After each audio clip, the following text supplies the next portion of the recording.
Bonsoir à toutes et à tous, heureux de vous retrouver pour la tranche info en direct sur votre antenne Canal 10 Télévision avec au programme de cette soirée Info 10, le journal local et régional qui sera suivi du Focus. Nous sommes mardi, donc nous recevrons les jeunes de l'association Wibash. Il faudra qu'on en parle parce qu'ils sont plus trop... On va en parler, bref. Nous aurons aussi Mayembe qui nous fera une petite analyse justement sur les résultats du premier tour de l'élection présidentielle. Je vous rappelle qu'au second tour, dans 2 semaines, nous aurons droit à un affrontement Marine Le Pen versus Emmanuel Macron. On en parlera après la coupure pub de 19, mais pour l'instant, place au JT.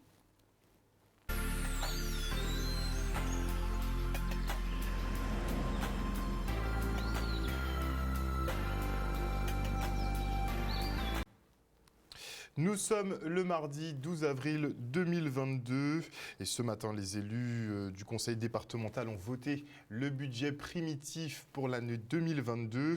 Un vote à l'unanimité, un peu comme ce qui s'est passé à la région il y a quelques temps. Et la collectivité planche en ce moment sur 29 priorités regroupant 120 mesures, mais aussi leur partenariat justement avec la région sur l'agriculture et la pêche. Guy Losbar a même annoncé la création de la maison du handicap. On l'écoute. En fait, ce budget primitif, c'est le premier budget que nous votons. Ce que nous voulons, c'est assurer le métier et que les différentes compétences puissent s'exercer. Nous aurons un budget supplémentaire que nous allons voter sans doute au mois de juin, qui va vraiment afficher la politique, notre volonté et qui va se traduire sur un plan budgétaire. Mais il était tout à fait normal que ce premier budget, ce que nous voulions, c'est maintenir les différentes compétences, les différentes actions du département qui soient préservées. Et nous aurons un budget supplémentaire de pratiquement 40 millions d'euros qui va montrer cette volonté sur les éléments que nous avons annoncés dans le cadre du plan de mandature. Donc aujourd'hui, dans le plan de mandature, nous avons défini 29 priorités, ce qui correspond à 120 mesures dans les différentes compétences du département, mais aussi en lien avec la région sur, vous l'avez vu, concernant la pêche, concernant l'agriculture, concernant l'éducation. Il y a tout un ensemble de mesures phares telles que la création donc, de la maison de l'handicap. Au-delà de l'hébergement de la MDPH, c'est pour l'ensemble donc, des associations. Dès le mois de mai, je vais mettre en place un comité de pilotage pour que cette maison puisse répondre véritablement aux besoins. Dans les collèges également, nous l'avons dit, que tous les collèges soient numériques et puis développer des activités culturelles au niveau donc, des différents collèges. Pour les jeunes, des ambassadeurs de jeunes, parce qu'il y a des dispositifs existants au département et qui sont méconnus, donc il est important qu'on puisse les connaître et aussi travailler pour l'autonomie alimentaire, parce qu'on sait très bien qu'aucun pays n'est autonome sur un plan alimentaire, mais ce que nous disons, c'est qu'il y a un certain nombre de secteurs, de produits pour lesquels, avec la région, on va s'afficher pour que d'ici 2028, nous soyons autonomes totalement, ou tout au moins nous ayons 80% de la consommation qui soit produite sur place.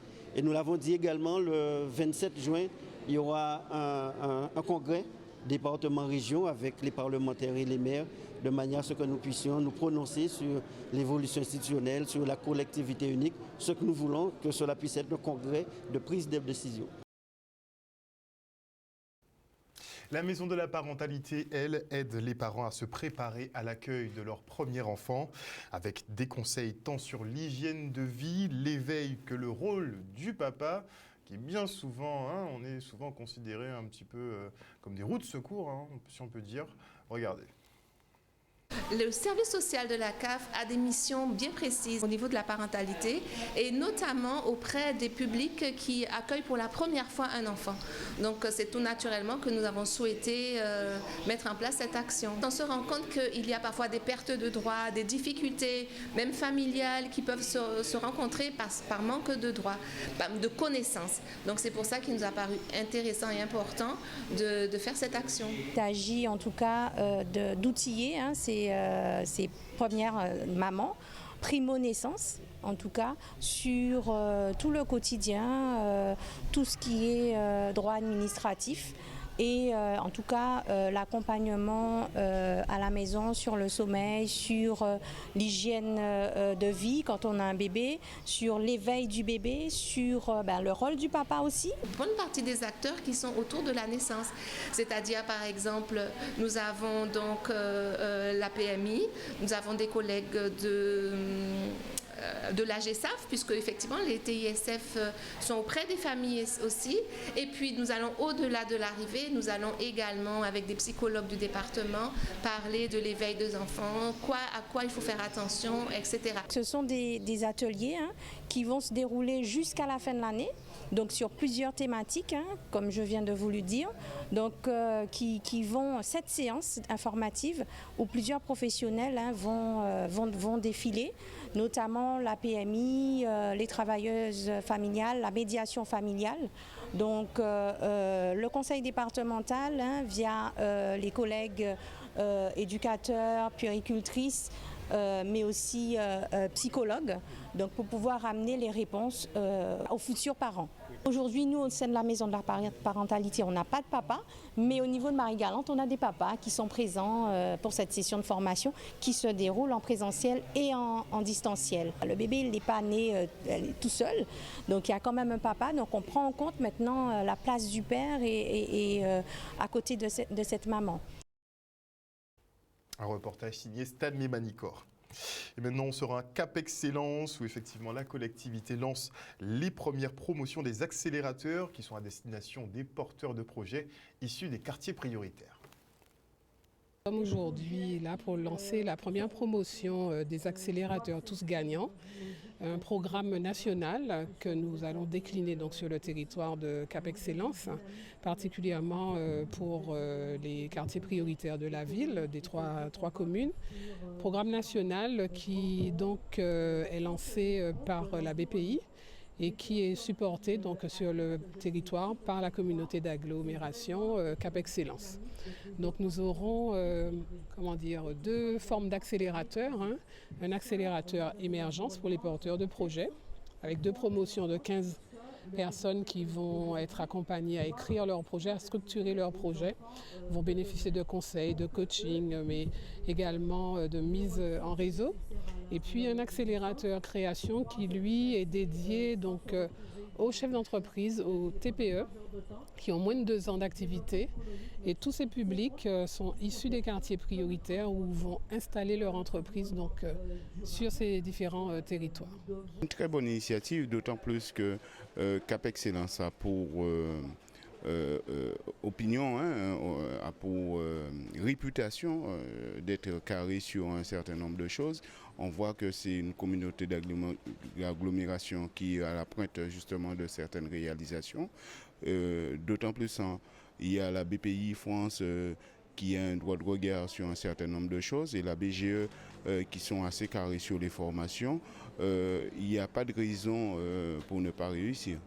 Nous sommes donc un groupe pluridisciplinaire. Pour les accompagner, ils ont besoin justement d'un accompagnement complet, très rapproché, si vous voulez déjà pour les formater sur le plan de la démarche même, les valoriser, les conforter, les former et faire en sorte de les accompagner surtout sur le plan des formalités administratives.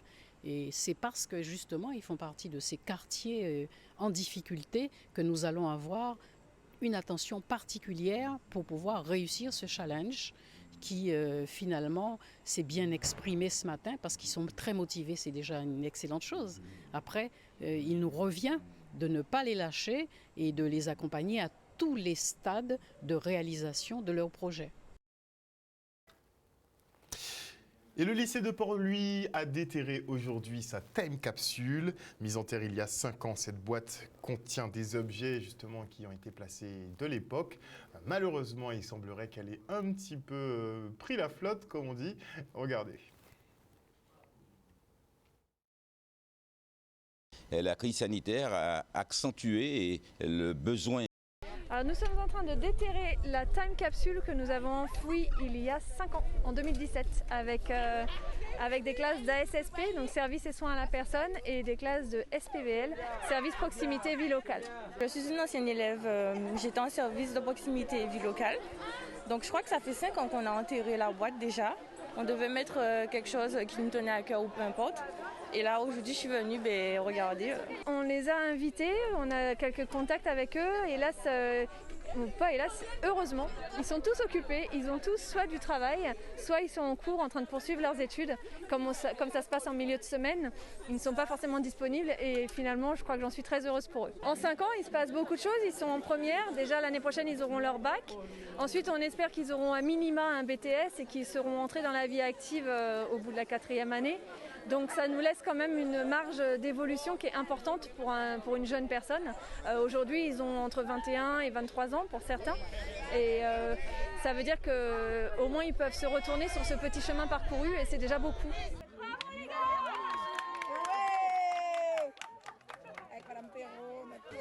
Reculez un peu.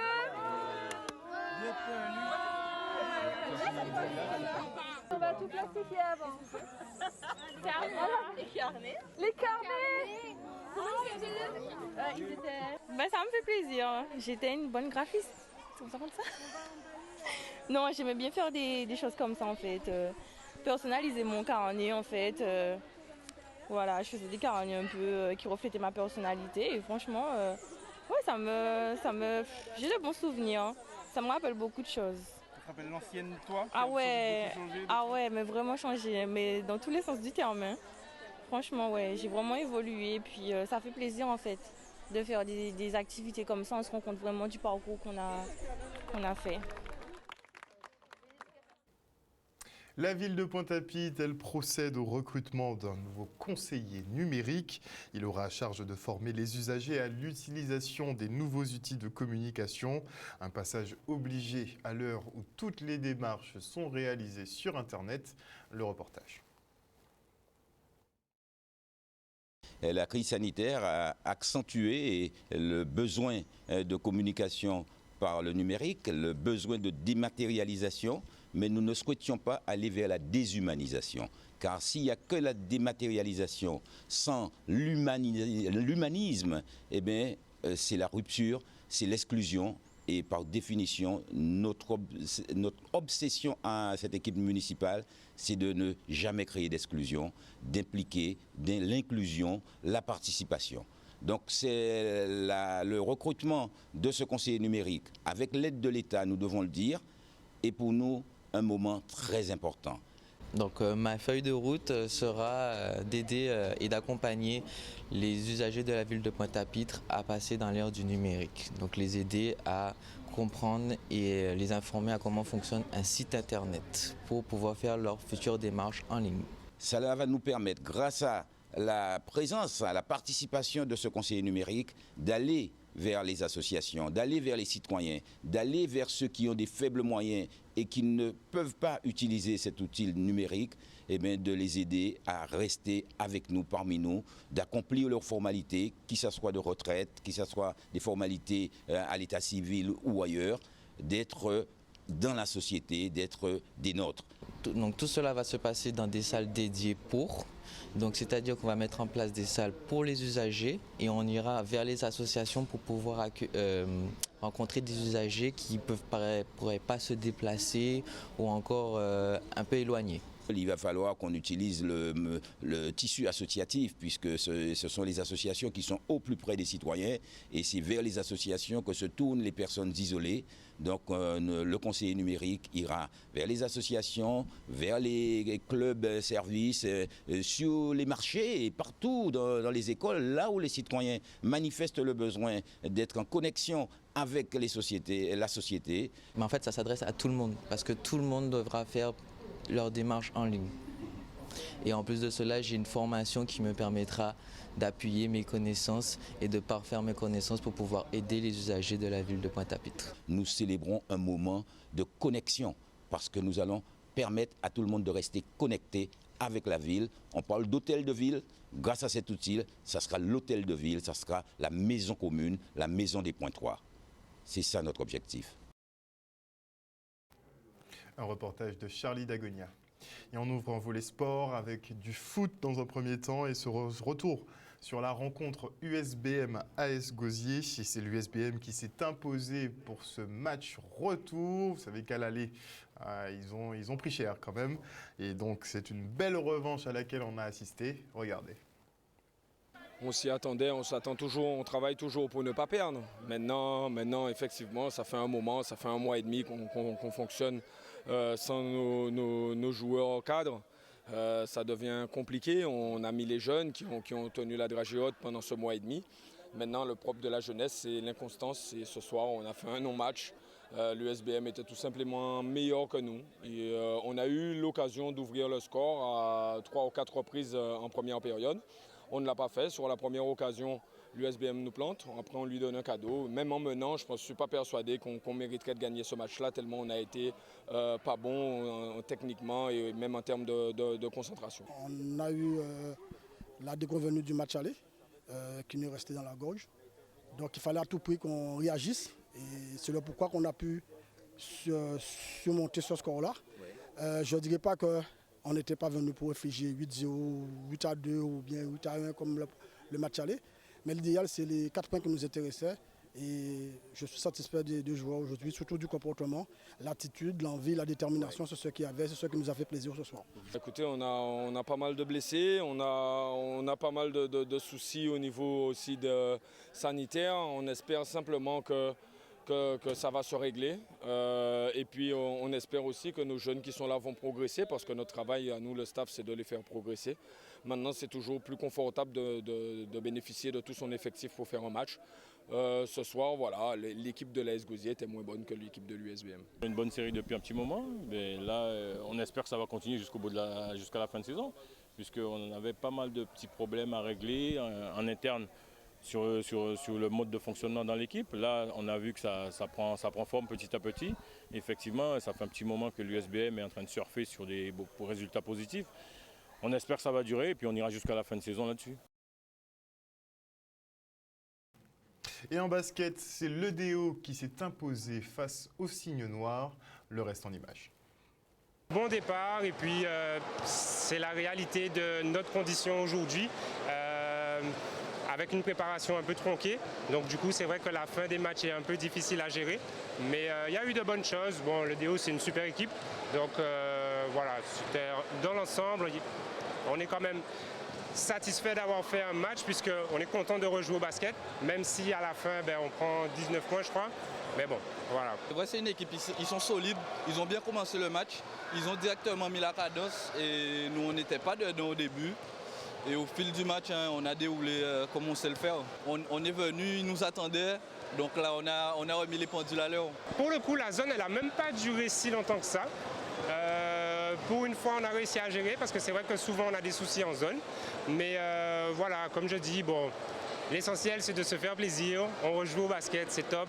Donc voilà, on travaille pour peut-être éventuellement la saison prochaine où on pourra se préparer de façon plus optimale. On se prépare pour le Guy Margois, du coup on essaye de maintenir notre première place et on verra ce que ça donne. Courage, courage. Voilà, chers téléspectateurs, nous sommes arrivés donc au terme de ce journal. Merci pour votre fidélité à ce programme. N'oubliez pas que sur Canal 10 Télévision, vous faites l'information que nous diffusons. Le journal revient demain à 18h30. Une excellente soirée sur notre antenne. Bisous, bisous.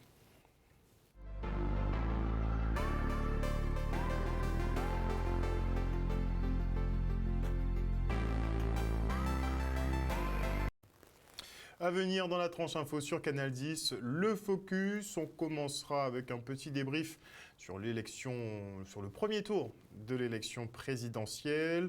On a vu effectivement les scores qui ont été réalisés par Marine Le Pen notamment et Emmanuel Macron qui se retrouveront donc au deuxième tour.